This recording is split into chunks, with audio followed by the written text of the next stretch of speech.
From Khusro, سب خداؤں سے بڑا خدا، master of the whole world, تو ہیراکلس، میرا ایک چھوٹا سا غلام، تم کہتے ہو تمہارا خدا سب سے بڑا ہے، تو کدھر ہے وہ خدا؟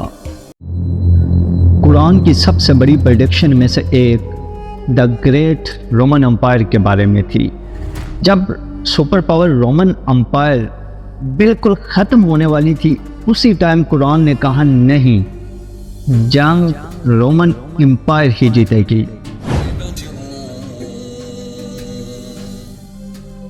مکہ کے ایک غار میں جبرائیل علیہ السلام کے محمد صلی اللہ علیہ وآلہ وسلم کو اقرا کہنے کے 8 سال پہلے رومن امپائر اور پرشین امپائر، دو بڑی سپر پاور کے درمیان بہت سخت لڑائی شروع ہو چکی تھی۔ یہ ایسے ہی تھا جیسے آج امریکہ اور چائنا کی فل فلیج لڑائی سٹارٹ ہو گئی۔ اس جنگ میں پرشین امپائر نے رومن امپائر کو تباہ و برباد کر کے رکھ دیا، اور پوری دنیا کو یہ لگ رہا تھا کہ رومن امپائر، جو 1000 سال سے دنیا کی سب سے بڑی سپر پاور تھی، ختم ہونے والی ہے۔ اور یہ رومن امپائر کوئی چھوٹی چیز نہیں تھی، آج تک پوری دنیا میں اسی رومن امپائر کا بہت بڑا انفلوئنس ہے۔ یہ ویڈیو میں بنا رہا ہوں جولائی کے 2 مہینے پہلے۔ پتہ ہے جولائی کو جولائی کیوں کہتے ہیں؟ رومن بادشاہ جولیس سیزر کی وجہ سے، جو رومن امپائر کا پہلا بڑا بادشاہ تھا۔ اور جولائی کے بعد آف کورس اگست آئے گا، جو رومن کے دوسرے بڑے بادشاہ اوگسٹس کے نام پہ رکھا گیا تھا۔ اور اس سب کے علاوہ جتنے بھی پلینٹس ہیں، جوپیٹر، مارس، وینس، یہ بھی اسی رومن امپائر کی خداؤں کے نام پہ رکھے گئے ہیں۔ رومن امپائر اسلام سے 300 سال پہلے 2 پارٹس میں بٹ چکی تھی، ایسٹرن اور ویسٹرن رومن امپائر، جس کے بعد ویسٹرن رومن امپائر تو ایسا ختم ہو گئی، لیکن ایسٹرن رومن امپائر دنیا کی سپر پاور رہی۔ اس جنگ میں ایسا لگ رہا تھا کہ پرشینز آخر کار اس رومن امپائر کو ختم کر دیں گے۔ اتنا بڑا کام پرشینز کبھی بھی اکیلے نہیں کر سکتے تھے اگر ان کے پاس رومن امپائر کا سپورٹ نہ ہوتا۔ جنگ سے پہلے رومن امپائر کی عوام اپنے بادشاہ اور فوج سے بہت تنگ آ چکی تھی، کیونکہ اسلام سے 8 سال پہلے رومن بادشاہ موریس، جس کو عوام بہت پسند کرتی تھی، اس کے آرمی جنرل فوکس نے اسے تخت سے ہٹا دیا اور اس کی بیوی اور 8 بچوں کو اس کی آنکھوں کے سامنے بڑی بے دردی سے قتل کر دیا تھا۔ اور ان سب کے سروں کو استنبول میں، اس زمانے میں قسطنطینیہ پر، ساری عوام کے سامنے لٹکا دیے۔ تو یہ سب دیکھ کر رومن امپائر کی عوام نے اس نئے بادشاہ کے خلاف ہر طرف بغاوت شروع کر دی۔ تو جیسے ہر طاقتور کرتا ہے، اس نے ان پروٹیسٹرز کو بری طرح کرش کرنا شروع کر دیا اور ہزاروں لوگوں کو جیلوں میں ڈالنا شروع کر دیا، کئی لوگوں کو قتل کر دیا، تاکہ عوام میں خوف پھیل جائے۔ لیکن آہستہ آہستہ یہ پروٹیسٹ اور بھی زیادہ پھیلتے گئے۔ پرشین بادشاہ خسرو نے جب دیکھا کہ رومن امپائر کی عوام اپنے بادشاہ کے خلاف ہو گئی ہے، تو اس نے اس موقع کا فل فائدہ اٹھایا اور رومن امپائر پر حملہ کر دیا، اور آہستہ آہستہ رومن امپائر کے بہت امپورٹنٹ پروونس سیریا، ایجپٹ اور فلسطین پر قبضہ کر لیا۔ یوں آہستہ آہستہ رومن امپائر کی عوام اور فوج کو سمجھ آ گئی کہ یہ فوکس سے نہ ہو پائے گا، تو انہوں نے افریقہ کے گورنر، جس کی لوگ بہت عزت کرتے تھے، اس سے مدد مانگی۔ تو اس نے اپنا بیٹا ہیراکلس اس کو قسطنطنیہ میں بھیجا۔ تو جیسے ہی وہ یہاں پہ پہنچا تو عوام اور فوج نے مل کر پچھلے بادشاہ کو ہٹا دیا اور ہیراکلس کو اپنا نیا ایمپرر بنا دیا، اور فوکس کے ساتھ وہی کچھ کیا جو اس نے پچھلے بادشاہ کے ساتھ کیا تھا۔ ہیراکلس جیسے ہی بادشاہ بنا، اسے پتا چلا کہ 90,000 کرسچنز کو قتل کر کے پرشینز نے یہودیوں کی مدد سے فلسطین پر قبضہ کر لیا ہے۔ اور کرسچنز کی سب سے مقدس اور ہولی جگہ دا ہولی سیپلکر تباہ کر دی ہے۔ اس کی کرسچینٹی کی ہسٹری میں وہی اہمیت ہے جو اسلام میں بیت اللہ شریف کی ہے، اور وہ کراس جس پر جیزس کو باندھا گیا تھا اکارڈنگ ٹو دا کرسچنز، اسے وہاں سے اٹھا کر اپنے کیپٹل جیسیفون مدائن میں لے گئے ہیں۔ یہ ایسے ہی تھا جیسے آج کعبے سے کوئی حجر اسود کو اٹھا کے لے جائے۔ Can you imagine what happened in the world? دنیا میں کیا ہوگا؟ اس جنگ میں رومنز اس حد تک ہار چکے تھے کہ اس کا اندازہ اس لیٹر سے جو پرشین کے بادشاہ خسرو نے رومن امپرر ہیراکلس کو لکھا تھا، جو آج تک بالکل ٹھیک ٹھاک موجود ہے۔ فرام خسرو، سب خداؤں سے بڑا خدا، master of the whole world, to Heracles, میرا ایک چھوٹا سا غلام، تم کہتے ہو تمہارا خدا سب سے بڑا ہے، تو کدھر ہے وہ خدا؟ اور اس نے یروشلم کو مجھ سے بچایا کیوں نہیں؟ یہ سب دو سپر پاور کے درمیان انٹر ہو رہا تھا، لیکن اس سے بہت دور مکہ کے ایک غار میں خدا نے ایک آدمی کی طرف اپنا ایک فرشتہ بھیجا اور کہا، محمد اقرا۔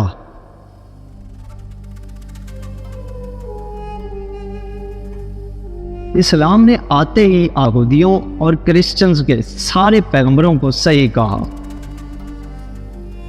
جس کی وجہ سے پہلے لوگوں کو لگ رہا تھا کہ اسلام ایک نیا مذہب نہیں بلکہ کرسچینٹی کی ہی ایک برانچ ہے۔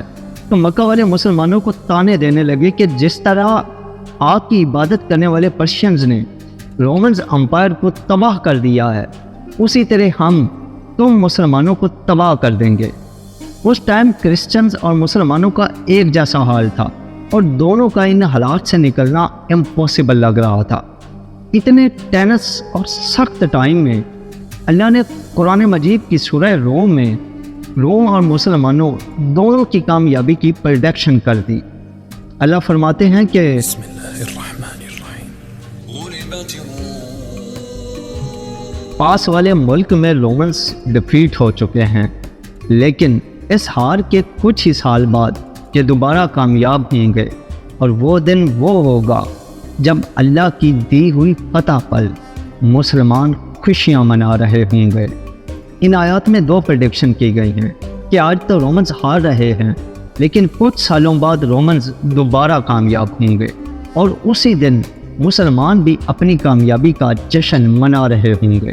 مکہ میں سب نے ان آیات کا بہت مذاق اڑایا کہ رومن امپائرز کا بچ جانا امپاسبل ہے، لیکن حضرت ابو بکر رضی اللہ تعالیٰ عنہ کا اسلام کے پہلے دنوں میں ہی قرآن پر اتنا یقین تھا کہ انہوں نے مکہ کے ایک کافر سے شرط لگائی کہ اگر رومنز 3 سال بعد کامیاب نہ ہوئے تو میں تمہیں 10 اونٹ دوں گا، اور اگر وہ کامیاب ہو گئے تو اس وقت تک اسلام میں گیمبلنگ اور شرط لگانا بین نہیں ہوا تھا۔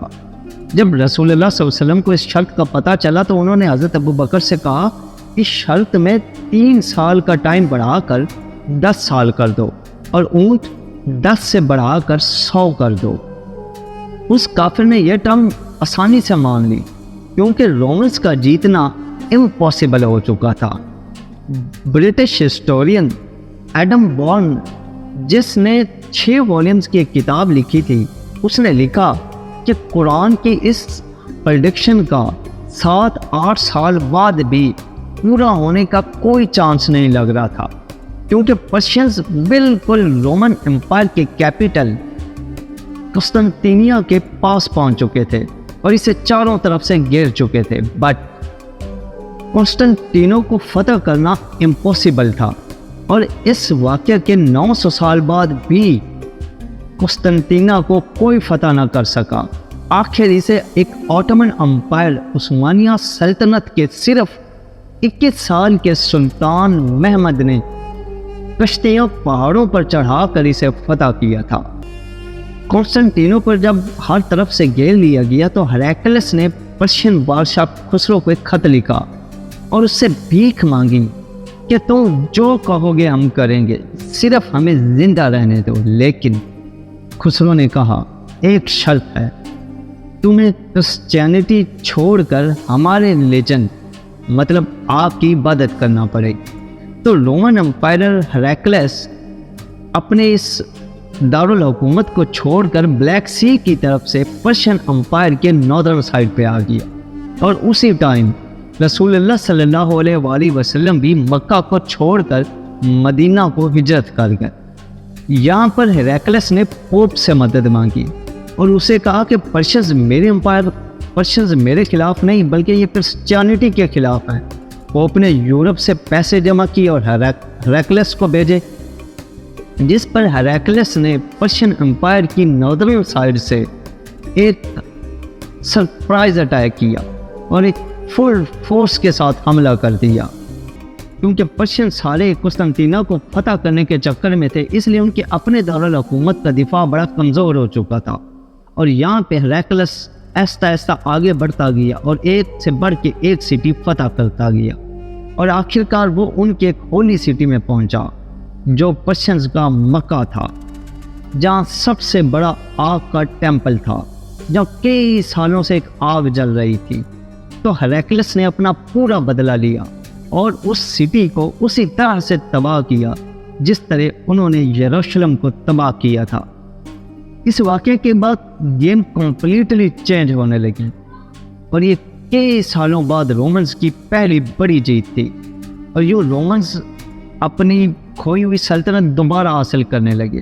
اور اسی ٹائم صرف 313 مسلمانوں نے مکہ کے کافروں کو جنگ بدر میں ہرا دیا اور اپنی پہلی جنگ جیتنے کا جشن منانے لگے۔ قرآن کی پریڈکشن پوری ہو گئی۔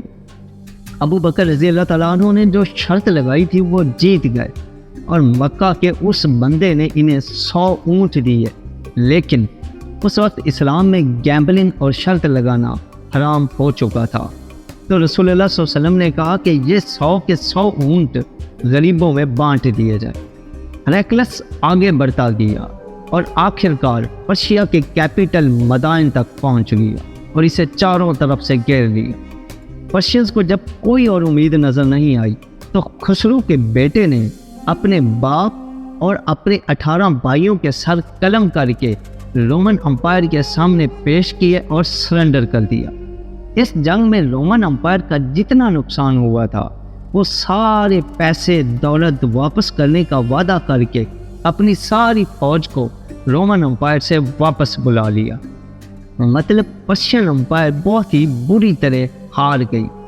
رومن امپائر نے اس کراس کو جو پرشینز اس یروشلم سے بڑے غرور کے ساتھ لے گئے تھے اسے واپس لایا اور اسے اسی جگہ پہ لگایا جہاں وہ پہلے تھا، اور اسی سال مسلمانوں اور مکہ والوں کے درمیان صلح حدیبیہ کا ایک ہسٹوریکل ایگریمنٹ ہوا جس سے مسلمانوں کی تقریر ہمیشہ کے لیے بدل گئی، جو ویڈیو نیچے کومنٹ میں موجود ہے۔ ہیراکلس اب تو دنیا کا سب سے طاقتور بادشاہ بن چکا تھا، لیکن صلح حدیبیہ کے کچھ ہی عرصے بعد رسول اللہ صلی اللہ علیہ وآلہ وسلم نے اسی ہیراکلس کو ایک لیٹر لکھا اور اسے اسلام کی دعوت دی، لیکن ہیراکلس نہیں مانا، اور اگلے کچھ ہی سالوں میں مسلمانوں نے آلموسٹ پوری رومن امپائر کو فتح کر لیا، اور صرف رومن امپائر کو نہیں پرشین امپائر کو بھی فتح کر لیا، اور آج تک مسلمانوں سے یہ علاقے دوبارہ کوئی نہیں چھین سکا۔ سبسکرائب